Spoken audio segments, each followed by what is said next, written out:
bienvenidos al estudio de la lección de la Escuela Sabática con la voz de la esperanza. Si te has unido a través de la televisión o YouTube o quizá Facebook, te agradecemos por acompañarnos y es nuestra sincera oración que Dios derrame sus abundantes bendiciones sobre ti y los tuyos. Repasaremos, ¿no es cierto, Omar, la lección número 7 para el 15 de mayo de 2021. Su título, El Pacto en el Sinaí. Y si deseas una copia de la cartilla de la lección, puedes obtenerla en nuestra página lavoz.org/Escuela Sabática. Ahora sí, en esta semana la lección nos muestra en qué consistió el pacto en el Sinaí. Así es. Con el pueblo, por supuesto, el pueblo de Dios. El versículo para memorizar está en Éxodo, capítulo 19, versículo 4. Y dice así: vosotros visteis lo que hice a los egipcios, y cómo os tomé sobre alas de águilas, y os he traído a mí.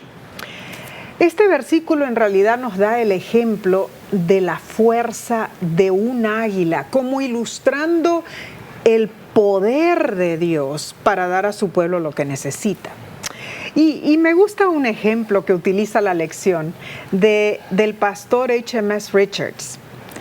Cuenta que un niño, uno de 7 hermanos, sufrió un accidente y lo llevaron al hospital.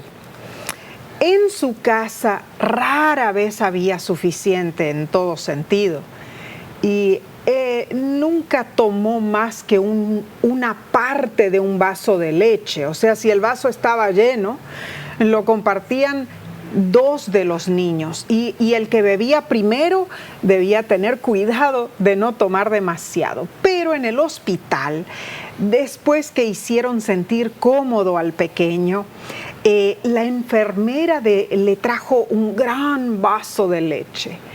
El niño lo miró con ansias por un momento y luego, con el recuerdo de las privaciones de su casa, le preguntó a la enfermera: ¿hasta dónde puedo tomar?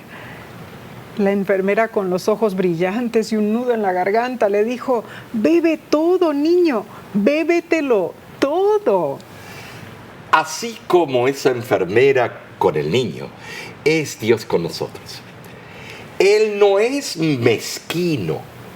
Gracias a Dios por darnos el privilegio de poder beber profundamente de los manantiales de la salvación. Veamos las preguntas claves que la lección hace esta semana.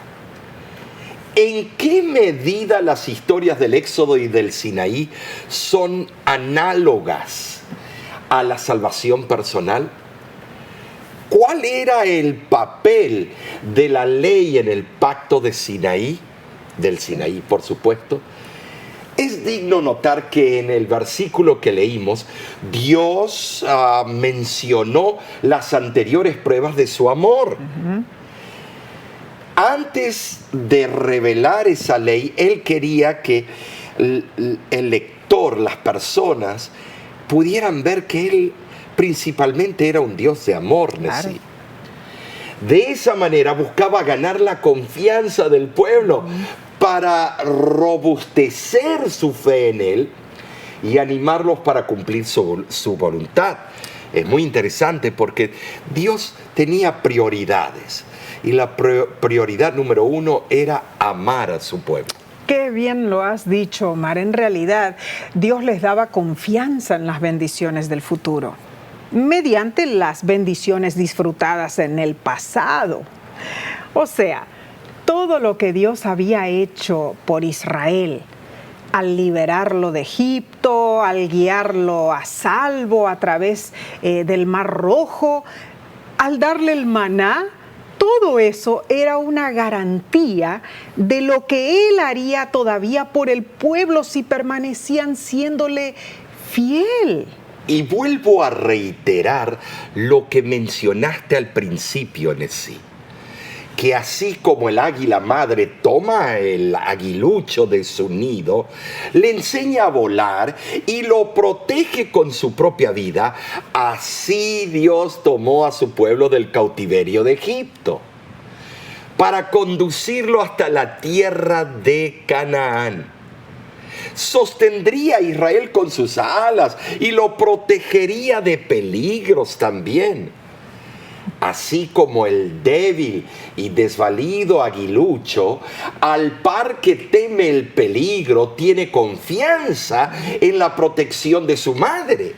Así también Israel, decía, Claro. débil, desvalido y temeroso de lo que pudiera sobrevenirle, podía tener fe en el poder divino. Qué forma interesante de ilustrarlo, Omar, ¿no es Así cierto? Ahora, veamos la lección del domingo. Esa parte del domingo para el 9 de mayo profundiza más el tema y lleva por título Sobre alas de águila. Y me gustaría, Omar, leer Deuteronomio capítulo 32, del 10 al 12, y dice así: le halló en tierra de desierto y en yermo de horrible soledad. Lo trajo alrededor, lo instruyó, lo guardó como a la niña de su ojo. Como el águila que excita su nidada, revolotea sobre sus pollos, extiende sus alas, los toma, los lleva sobre sus plumas. Jehová solo le guió y con él no hubo Dios extraño.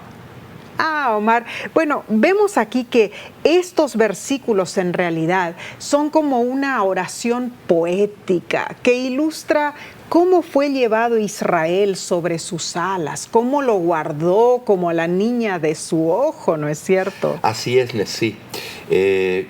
Vuelvo a reiterar, cuando nosotros estábamos viviendo en el estado de Washington, era interesantísimo ver, lo pudimos ver una sola vez. Sí. Tú y yo estábamos yendo por las montañas y había como un pequeño lago, venía el arroyo, caía en el lago y después seguía el arroyo porque había una catarata.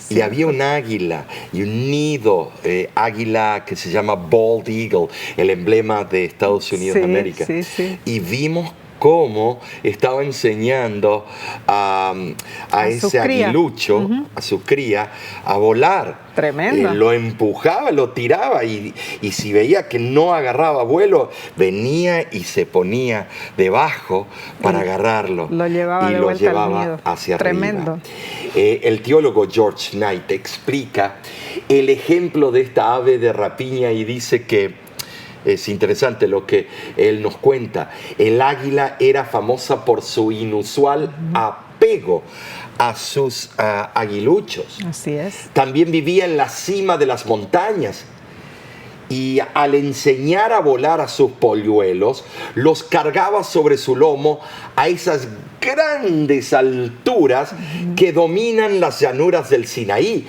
y luego los dejaba caer a las profundidades. Si la cría todavía era demasiado pequeña y estaba demasiado desconcertada para volar, el águila padre se abalanzaba por debajo de ella, la atrapaba sobre su espalda y volvía a volar con ella hacia el nido, en los riscos de arriba. Y tú y yo estuvimos allá en el Sinaí. En el Sinaí, muy cierto. Sí hay águilas. Y yo no sé, es un desierto tan paupérrimo de qué viven, pero sí hay fauna. Así es. Sí hay. Y así es como te saqué de Egipto para mí, dice la voz divina. Ahora, esta figura sugiere la tierna conducción y protección de Dios, el amante cuidado de Jehová por su pueblo, especialmente Nesí, en ocasión de su descarriada conducta en el desierto. Así es. Pero pensemos en nuestra situación. ¿Cómo podemos aplicar todo esto? Tanto el cuidado de Dios como sus medidas disciplinarias tienen el propósito de desarrollar nuestro carácter. Claro. Dios desea ciertamente que conozcamos las posibilidades inherentes en nuestra relación con Él, Nesí. Es Cierto. el deseo de Dios, no nos deja a la deriva, Nesí. Tremendamente, muy correcto lo que dijiste, Omar. Dios rodeó a Israel de protección y de infinitas misericordias. Pensemos en esto. Dios milagrosamente protegió al pueblo de los peligros que arrostraron en toda su peregrinación por el desierto, hasta que quedaron finalmente establecidos como una nación favorecida. Y Dios derramó sobre Israel toda clase de facilidades y privilegios. Les prometió que si andaban en el camino de la obediencia, los exaltaría sobre todas las naciones. No cabe dudas al respecto. Y en Oseas, capítulo 11, versículo 1, añade un ingrediente muy dulce en todo este contenido. Y dice así: cuando Israel era muchacho, yo lo amé, y de Egipto llamé a mi hijo. Ningún padre terrenal ha intercedido con tanto fervor en favor de su hijo errante como, Dios quien nos creó. Él tenía sobrada razón para estar irritado contra Israel por su reacción frente al amor y al cuidado que Él le había regalado desde, su juventud. Su interés por ellos y para ellos era el de un padre amante para con su hijo. Un interés impresionante, Claro. como tú y yo tenemos para nuestros hijos. Así es. Vemos nosotros que ese interés que no compartió ninguna nación en el mismo grado. No, fue una nación privilegiada. Muy Y cierto. Oseas se refiere a esa relación que cuando comenzó Moisés dio a Faraón el mensaje del Señor de que dejara salir a su pueblo de Egipto. ¡Qué valor! ¡Qué coraje! En Oseas 11:1 se señala que uno de los principales propósitos de la Biblia es destacar ante los pecadores, Nesí, la bondad y la gracia de Dios. Ahora, bien lo dijo Lutero, Nesí, palabras célebres: toda la Escritura tiene como principal propósito que no dudemos, sino que ciertamente esperemos, confiemos y creamos que Dios es bondadoso, misericordioso y paciente. Amén, amén. Ahora, Omar, el libro de Mateo declara en su evangelio allí que la liberación de Israel de Egipto fue un símbolo o profecía de lo que le aconteció al niño Jesús en Egipto y de su regreso a Palestina. Así es. Mateo 2:15 dice: y estuvo allá hasta la muerte de Herodes, para que se cumpliese lo que dijo el Señor por medio del profeta cuando dijo: de Egipto llamé a mi hijo.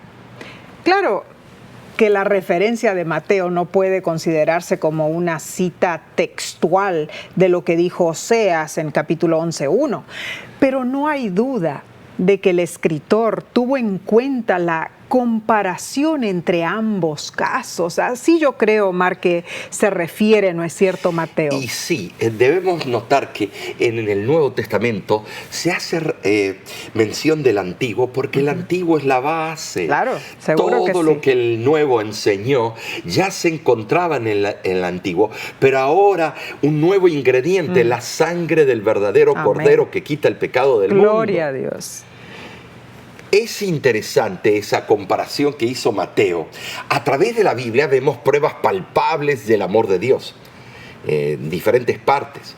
Y hay varias ilustraciones que indican que Dios es consciente de nuestra incapacidad. Y así como un padre amoroso enseña a su hijo a caminar, tomándolo de los brazos cuando tropieza o cae, así Dios había enseñado a su hijo Israel. Así como un padre amante tolera pacientemente a un hijo que aún no ha llegado a tener uso de razón. Así también Dios había soportado pacientemente a su pueblo inmaduro, Nesí, pueblo que ignoraba los misterios espirituales del reino de los cielos. Cierto. Ahora, vemos que a veces se usa la violencia para domar a los animales.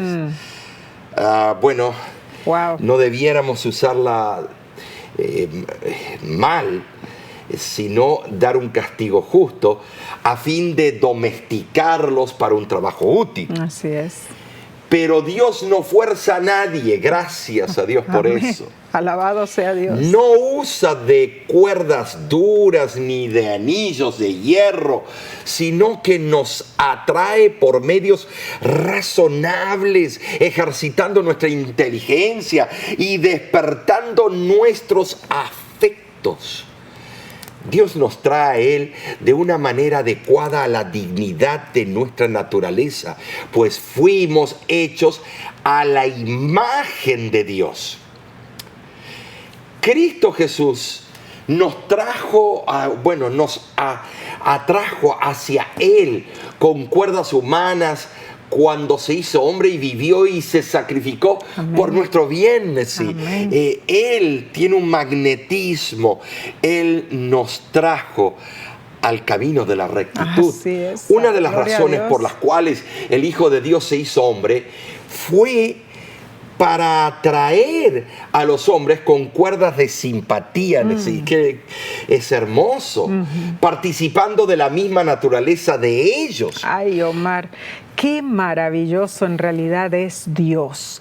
Y a pesar de que nosotros somos tercos, Él es paciente, es tierno y solidario y protector con nosotros, ¿no es cierto? Dios no desea en realidad que nosotros nos olvidemos de Él. Él ha hecho todo lo imposible por nosotros y lo continúa haciendo. Él no quiere que nadie se pierda. Esta es una hermosa verdad de salvación, Omar. Así es. En verdad podemos estar seguros de que Dios lo hizo todo y nosotros que seguimos con nuestra terquedad, vamos entonces a seguir con el estudio interesantísimo de esta lección. Vamos a pasar al día lunes, pero no sin antes tomar un corto receso. Volvemos enseguida.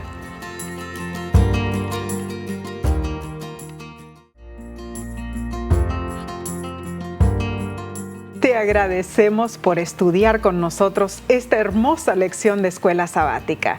Estamos en el estudio del día lunes para 10 de mayo. Esta parte lleva por título El diseño de la salvación. Y yo no sé, Omar, pero esto me hace como que imaginar a Dios con un pincel divino en su mano. Sí, o un cincel. Algo especial. Y hay un lindo himno que recuerdo que lo escuché por primera vez siendo interpretado por nuestra querida amiga y cantante Heréndira Montalvo. Dice así, se titula El gran artista, el himno este. Y en la parte del coro dice, y es que tú todo lo hiciste bien, con tus manos de gran artista. Tú eres el todo soberano Dios. Por tus obras yo te exaltaré, te daré toda la gloria. Sí, lo mereces hoy. Hermoso canto, y lo hemos escuchado de su propia boca. Claro que ella lo vive cuando lo está cantando. Son hermosas palabras de alabanza al que se merece toda la alabanza. Amén. Nuestro Dios. Ahora, ¿qué te parece, Nesí, si nos vamos al libro de Éxodo? Leamos Éxodo capítulo 6, versículo 6 y 7. Y dice así: por tanto dirás a los hijos de Israel, Yo soy Jehová y yo os sacaré de debajo de las tareas pesadas de Egipto y os libraré de su servidumbre y os redimiré con brazo extendido y con juicios grandes y os tomaré por mi pueblo y seré vuestro Dios y vosotros sabréis que yo soy Jehová vuestro Dios, que os sacó de debajo de las tareas pesadas de Egipto. ¿Te das cuenta que si Dios dice tareas pesadas, cómo fueron esclavizados el pueblo de Dios? Ni nos imaginamos, tal vez viendo la esclavitud de Norteamérica horrible, o la de Brasil. Es increíble. Esa liberación no podía realizarse por medios pacíficos, es decir, tenía que ser por la fuerza. Requería una demostración de fuerza de parte de Dios. Y a veces tomamos esto por el lado equivocado. Ay, si es un Dios de amor, ¿por qué hizo eso con los egipcios? Estimados, Él dice, yo castigo a los que amo. Y a veces los que amamos necesitan ser castigados. Muy cierto, Omar. Y es lo que se insinúa con lo que vendría, ¿no es cierto?, en el futuro. Algunos anuncios de juicios venideros ya se habían hecho previamente. Es verdad que no se les había dado ese nombre de juicios, pero Dios le había prometido a Abraham que juzgaría a la nación a quien ellos servirían como esclavos. Esto lo vemos en Génesis capítulo 15, versículo 14. Las plagas que estaban por caer sobre Faraón y su pueblo no eran meramente maravillas o señales en el sentido usual de la palabra, eran castigos infligidos sobre una nación orgullosa y cruel, eran puniciones otorgadas por el juez divino. Muy bien entendemos todo cómo Dios se manifestó. Pero Dios continuó haciendo promesas, amontonándolas, por así decirlo, una sobre otra. Por ejemplo, primero, haría de los israelitas su pueblo peculiar. Número 2, se daría a conocer a ellos como el gran libertador. En tercer lugar, los llevaría a la tierra prometida. Y en cuarto lugar, se le daría como posesión. Todas esas promesas se cumplieron. Los israelitas llegaron a ser manifiestamente el pueblo de Dios, donde Dios al mismo tiempo se convirtió especialmente, pero no exclusivamente en su Dios. Hay una cita del teólogo B.L. Ram que añade lo siguiente y dice así: la palabra redimir en el versículo 6 de Éxodo 6 se refiere a un miembro de una familia que compra o rescata a otro miembro de la familia, especialmente cuando ese miembro se esclavizó por deudas o estaba a punto de esclavizarse. Israel aparentemente no tenía ningún pariente terrenal para que lo redimiera, pero Dios ahora era pariente de Israel, su pariente redentor. Es increíble lo que este teólogo puso, su pariente redentor. Muy interesante. Entonces resumamos diciendo que cuando Dios dijo a Israel, a través, por supuesto, de Moisés, os redimiré, Éxodo 6:6, literalmente dijo, actuaré como pariente redentor o Goel en el hebreo. Sí, qué privilegio, por favor. Nosotros somos seres pecadores, mortales, somos unas pulguitas en el universo, y que Él diga, yo seré el principal para ellos. Pariente, familia. Los voy a defender porque son mi sangre. Tremendo, hermoso. Y el autor de la lección también menciona que en Éxodo 3:8 Dios dice que ha descendido para rescatar a Israel. Este es un verbo hebreo común para la interacción de Dios con la humanidad. Dios está en el cielo y nosotros en la tierra. Y solo cuando Dios desciende a la tierra puede redimirnos. En la acepción más auténtica de la idea, solo cuando Jesús descendió, vivió, sufrió, murió y resucitó por nosotros, fuimos redimidos. Así que cuando Juan en el capítulo 1, versículo 14 dice: y aquel verbo fue hecho carne Amén. y habitó entre nosotros, esa es otra forma de decir que Dios descendió para salvarnos. Gracias a Dios por su perfecto plan de salvación. ¿No es cierto, Mar? Ahora vamos a pasar, creo que a la lección del martes, ¿no es cierto? Porque el tiempo nos apremia. Martes 11 de mayo y se titula El pacto del Sinaí. Ahora, Nessie, yo quiero contarte una experiencia. Me tocó ir a visitar a una cárcel juvenil, a un joven. Alguien me dio la referencia y cuando llegué a ese lugar, este joven había pasado de una institución tras otra. Un perfecto criminal, robos, atentado a asesinar a alguien. Qué triste.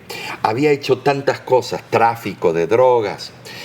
Y cuando llego ahí para hablar con él, me dice y me pone la excusa, es que yo soy huérfano de padres, he estado de orfanatorio en orfanatorio y no he tenido lo que usted, el beneficio de usted que ha tenido a su papá y a su mamá. Y le digo, no, estás equivocado. Claro que tienes un padre, tienes toda una familia que te ama y te cuida, y su nombre es el Padre Celestial, y su Hijo es Cristo Jesús. Amén. Y ellos son tu familia inmediata, y ellos quieren sacarte del hueco, del lodo cenagoso. Tremendo. Y ese muchacho terminó entregando su vida a Cristo. Sí, yo me acuerdo que fui a visitar un día y como en su cuarto que estaba allí especial, ¿no es cierto? Exactamente. Tenía su ropa bien dobladita, ya Sí. había aprendido, había habido un cambio en él, ¿no es cierto? Un cambio Tremendo, en él. tremendo. Y eso es lo que hace tu familiar cercano. Como lo dijo este famoso teólogo. Familiar redentor, pariente Claro. redentor. La lección recalca que el libro de Éxodo presenta 3 acontecimientos importantísimos como 3 pilares o 3 montes. Esto es profundo. El Éxodo en sí, el establecimiento del pacto y la construcción del tabernáculo, o sea, el tabernáculo del desierto. Claro. El santuario. Ahora, los capítulos 19 al 24 de Éxodo nos ofrecen una vista panorámica del Magno Pacto. La secuencia de eventos que nos lleva a ese pacto es muy interesante y relevante en sí. Muy cierto. Número 1, la llegada y el acampamento de Israel en Sinaí, después de que el Señor lo libró. Esto lo encontramos en Éxodo capítulo 19, versículo 1 y 2. Número 2, la propuesta de Dios de un pacto con Israel. Éxodo 19, versículos del 3 al 6. Y número 3, la respuesta de aceptación del pacto por parte de Israel, Éxodo 19, versículos 7 y 8. Y el número 4, los preparativos para recibir el pacto formalmente, Éxodo 19, ahora del 9 al 25. Ahora, todos estos son hechos como que va en orden, ¿no es cierto? Entre una cosa y otra. Dios es un Dios de orden y Él presenta todo su mensaje en forma ordenada. Claro que sí. Y el número 5, la proclamación de los 10 mandamientos, Éxodo 20, del 1 al 17. Amén. ¿Y por qué incluyo el 1 y el 2? Porque de verdad los mandamientos comienzan antes Claro. de la palabra no. Con el reconocimiento de quién es Dios. Que Dios es libertador. Amén. El número 6, Moisés como mediador del pacto. Éxodo 20, del 18 al 21. Y el número 7, muy interesante en sí, se detallan los principios del pacto. Éxodo 20, 22 del versículo 22 al capítulo 23, versículo 22. Eso es importantísimo, es relevante. Está bien elaborado el esquema de todo este pacto, es perfecto. Amén. Número 8, viene la ratificación del pacto. Así es. Éxodo 24, del 1 al 18. Allí se lo pone claro. ya como parecía hecho. Un mapa de actividades. Tremendo. Dios es impresionante, siempre tiene una meta. Ahora, ¿por qué tenemos que dividirlo así? Porque si no lo hacemos, Nesí, estamos perdidos en el espacio. Sí, no entendemos el orden de no entendemos el orden y lo leemos y es aburrido y es nada más puro datos. Pero no. Es muy relevante para que podamos ver la cronología y los protagonistas del proceso del gran pacto de Dios. Es importante ver la cronología y los protagonistas. ¿Por qué? Porque los protagonistas es la razón por qué Dios hizo todo esto. Claro, Omar, entiendo. Es que este pacto en realidad es valiosísimo en el plan de salvación de Dios. ¿Para qué? Para salvar a la raza humana. Muy genuino. Entonces, hemos visto otros 3 pactos anteriores, ¿no es cierto? El pacto de Adán, el pacto de Noé y el pacto de Abraham. Pero en el establecimiento de este pacto en el Sinaí, al cual el autor de la lección lo denomina el monte Everest de los pactos, este pacto en el Sinaí se revela más plenamente que antes. ¿Por qué?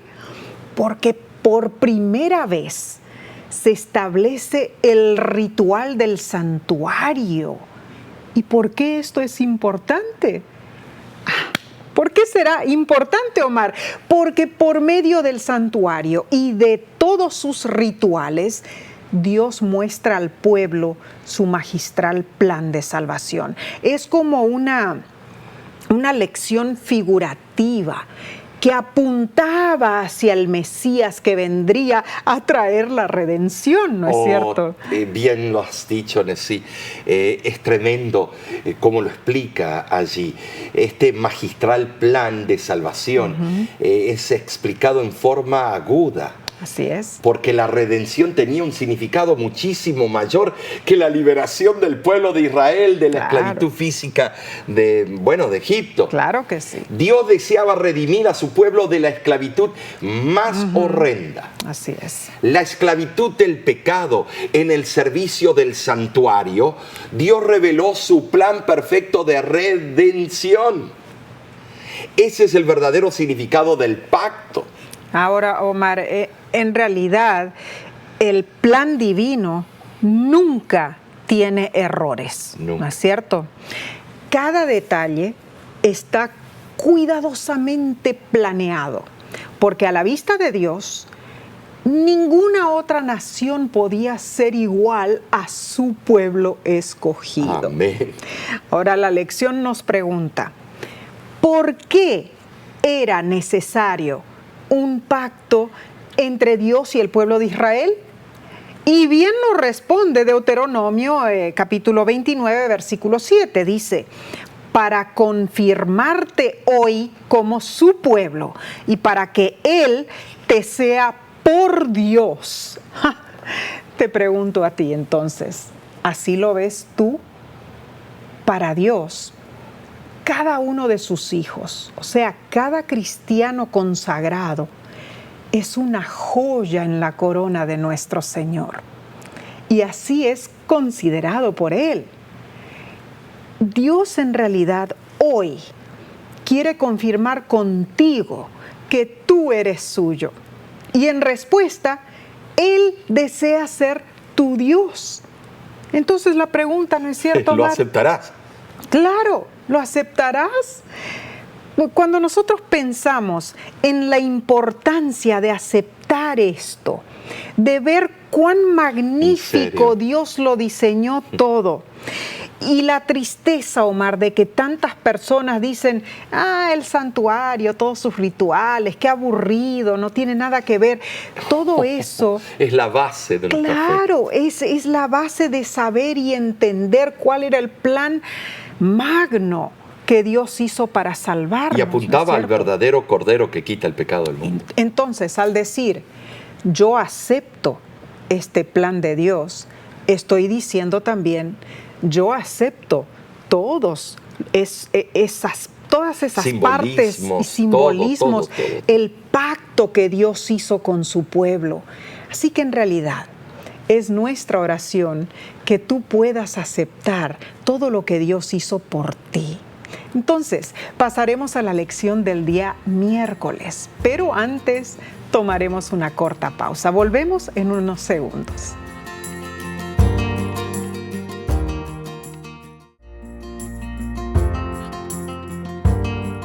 Muchísimas gracias por acompañarnos en este importante estudio de la lección de escuela sabática.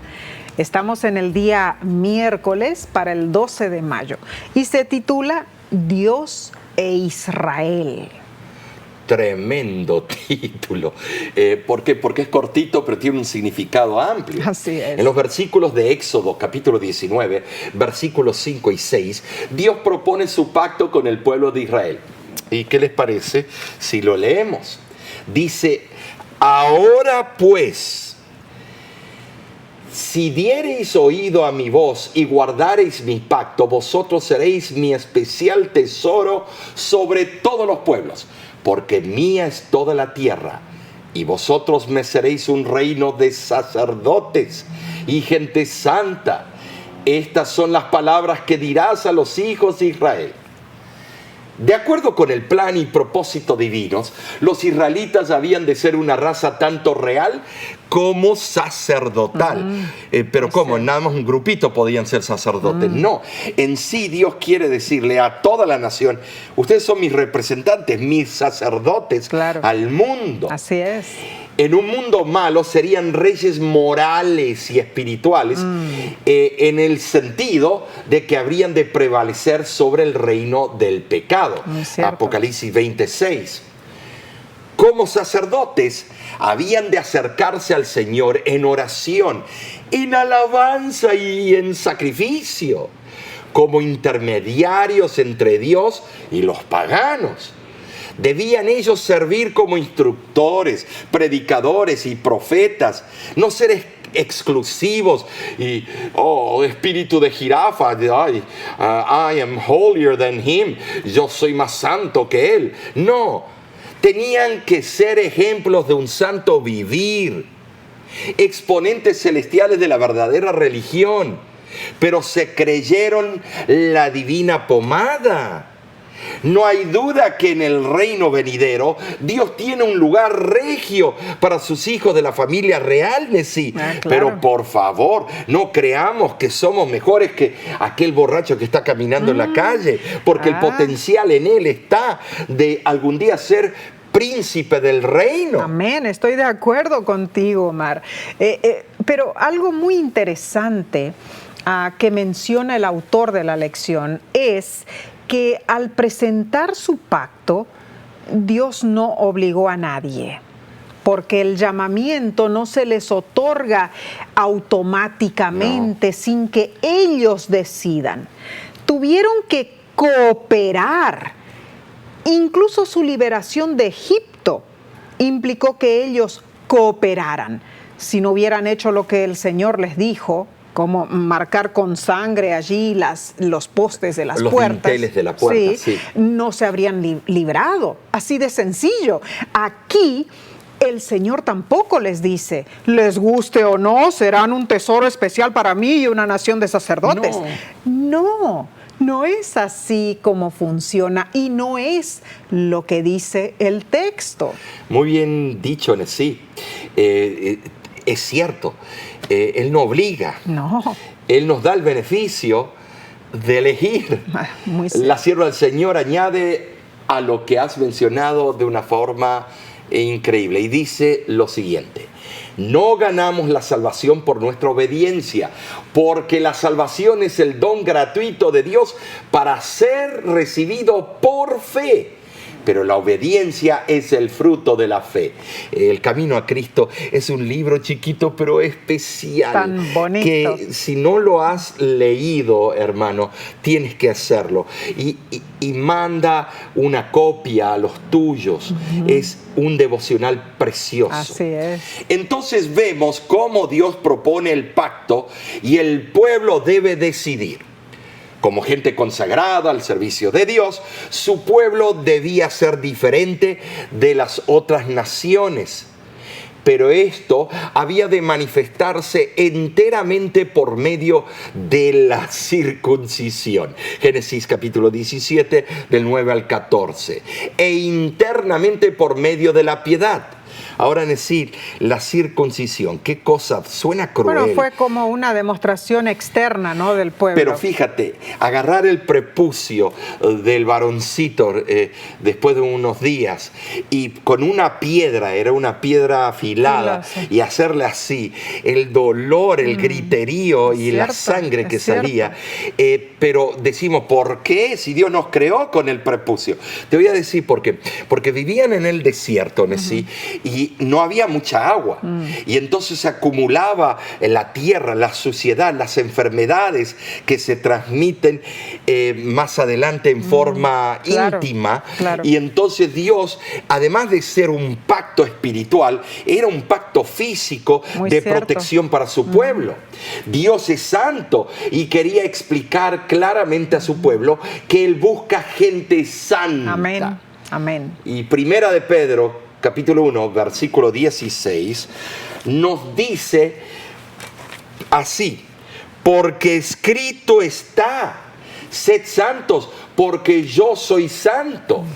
No se necesitaron muchas palabras para presentar el importante asunto, ni para responder a la pregunta imperativa en cuanto a si el pueblo aceptaría el pacto en los términos requeridos por Dios.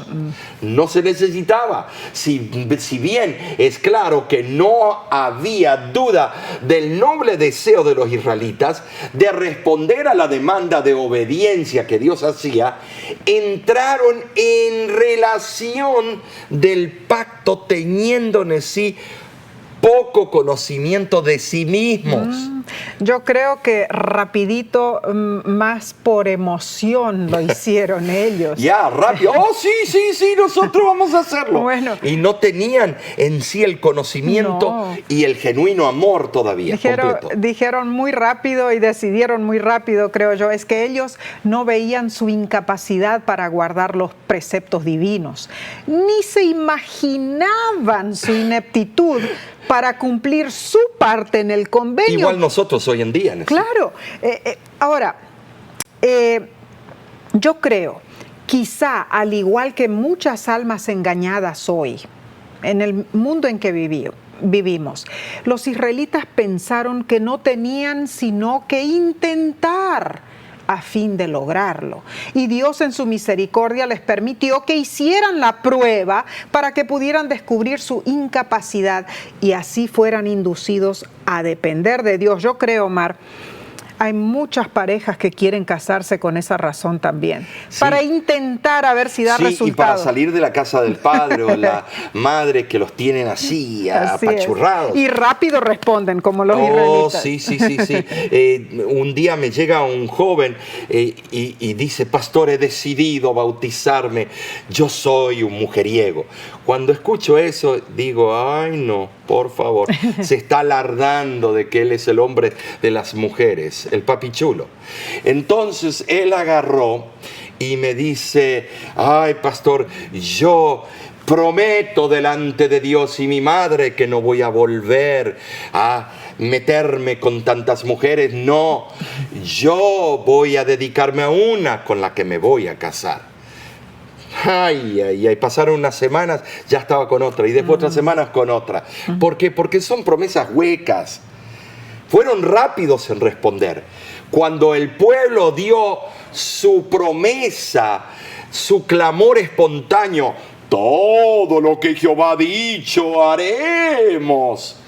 Sin duda, era una demostración superficial de entusiasmo religioso, una simple reacción momentánea ante una verdad gloriosa y sublime. Es como a veces estoy en una iglesia, hago un llamado y está llorando un montón de personas. ¿Pero dura esas lágrimas? No, estimados. Debemos vivir ese sentimiento, ponerlo en práctica todos los días de nuestra vida. ¿Y quién es el que nos capacita? Cristo Jesús. Pero al pueblo de Dios le faltaba el espíritu de una conversión profunda y verdadera. Les faltaba el corazón de hacer lo que Dios en sí, lo que Dios demandaba, Deuteronomio 5:29. No es extrañar que el pueblo pronto apostatara y adorara al becerro de oro.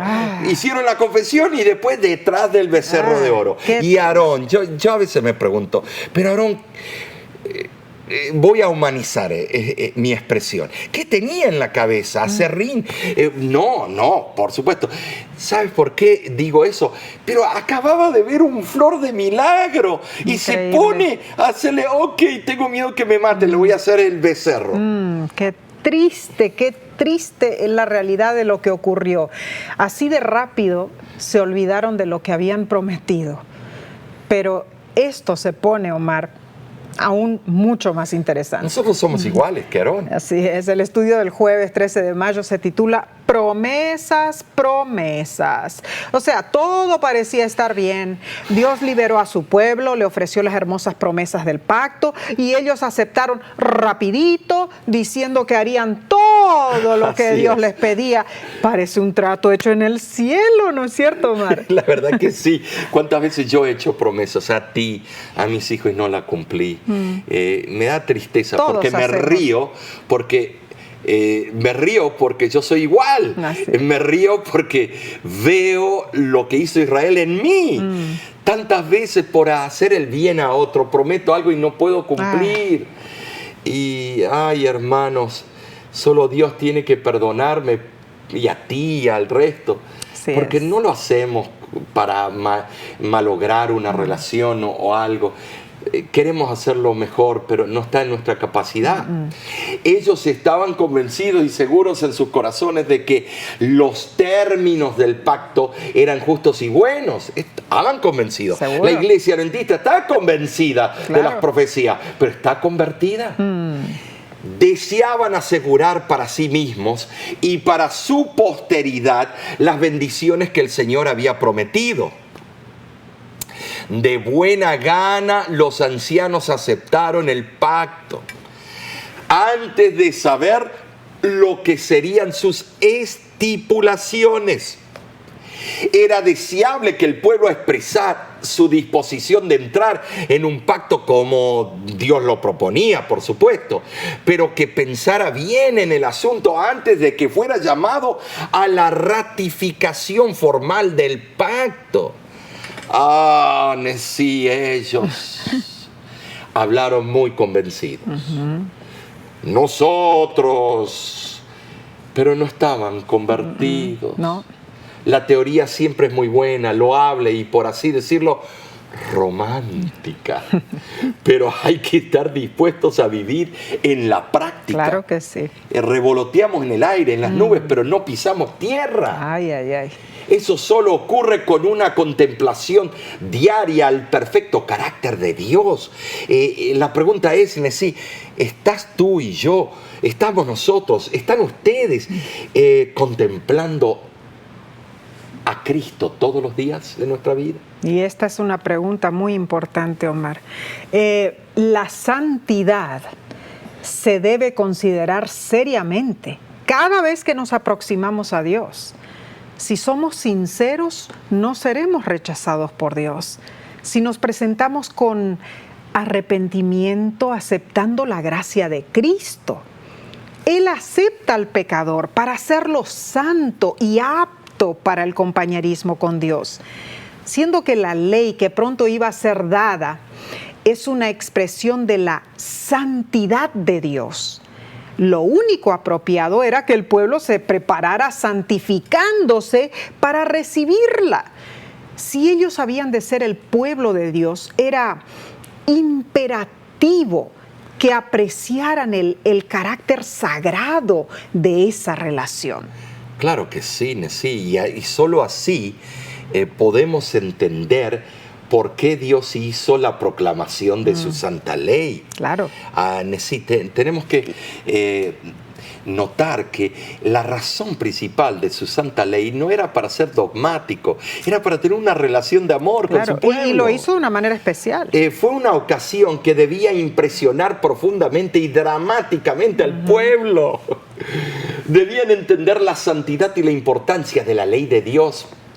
Esto era muy necesario porque los hebreos, oprimidos por sus amos egipcios por tanto tiempo, habían olvidado el carácter y la majestad de Dios. Así es. Y era el momento de regresar Ahora, al amor. La sierva del Señor lo explica allí en Patriarcas y Profetas. Dice, durante su esclavitud en Egipto, muchos de los israelitas habían perdido en alto grado el conocimiento de la ley de Dios y habían mezclado los preceptos divinos con costumbres y tradiciones paganas. Dios los llevó al Sinaí y allí con su propia voz proclamó su ley. Así fue como Dios les presentó su ley. Pero hubo un gran problema en la forma en que el pueblo vio esa ley. O sea, Omar, ellos no lo vieron como Dios quería que lo viera. No, lo vieron como un machete para darlo por la torre. Está certo. Ahora, y el problema lo explica el autor de la lección de una forma muy amena. Lamentablemente el pueblo hebreo creía que su obediencia llegaba a ser el medio de su salvación, no el resultado de la salvación. Buscaban justificación en su obediencia a la ley, no en la justicia de Dios que viene por la fe. Pablo también explica la razón del fracaso de Israel en Romanos capítulo 9, versículo 31 al 33, donde dice así: mas Israel, que iba tras una ley de justicia, no la alcanzó. ¿Por qué? Porque iban tras ella no por fe, sino como por obras de la ley, pues tropezaron en la piedra de tropiezo, como está escrito: he aquí pongo en Sión piedra de tropiezo y roca de caída, y el que creyere en él no será avergonzado.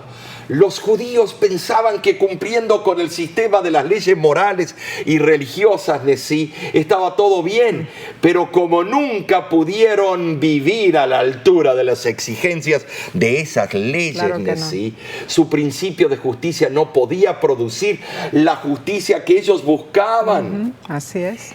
Eso los impulsó a multiplicar más aún sus leyes religiosas en su afán legalista de encontrar lo que los haría justos a la vista de Dios.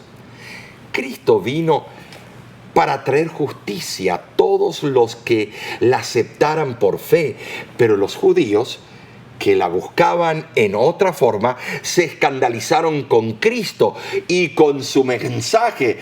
Tan arraigado estaba su concepto erróneo de que la justicia podía obtenerse por obras propias, que los indujo a oponerse abiertamente al Salvador y finalmente asesinarle. Pero Omar, criticamos nosotros también. A los israelitas. Nosotros corremos el mismo somos peligro. Peores. Claro, la lección nos invita a pensar en realidad que nuestra justicia no es lo que es. Por ejemplo, nos invita a leer Romanos 10:3, donde dice: porque ignorando la justicia de Dios y procurando establecer la suya propia, no se han sujetado a la justicia de Dios. Entonces, Omar, el intentar imponer nuestra propia justicia puede conducir a la injusticia, al pecado y a la rebelión. Claro. Y recapitulando, lo que estudiamos, el pacto que Dios estableció con Israel en el Sinaí fue un pacto de gracia. Así es. Israel rápidamente respondió que lo iba a guardar, sin embargo, carecía de la fe motivada por el amor. Ajá. Ellos no comprendieron la hermosa naturaleza del pacto y lo corrompieron, transformándolo en un sistema de salvación por obras. Nosotros ahora debemos cuidarnos de repetir ese fiasco. Debemos abrazar la maravillosa gracia de Dios. A fin de cuentas, el énfasis recae en la segura confianza que recibe la persona que pone su fe en Cristo. Amén. Y de nuestra parte, Messi, hemos gozado el Así estudio esta semana. Hermoso. Y nos sentimos felices porque tú has estado presente con nosotros. Así es. Por algún medio. El medio que hayas utilizado, pero te esperamos La próxima semana. Claro, el título de la lección es La Ley del Pacto y te invitamos a estudiarla con nosotros. Oramos para que nuestro Padre Celestial ilumine tu camino siempre. Y de nuestra parte, Dios te bendiga y te guarde.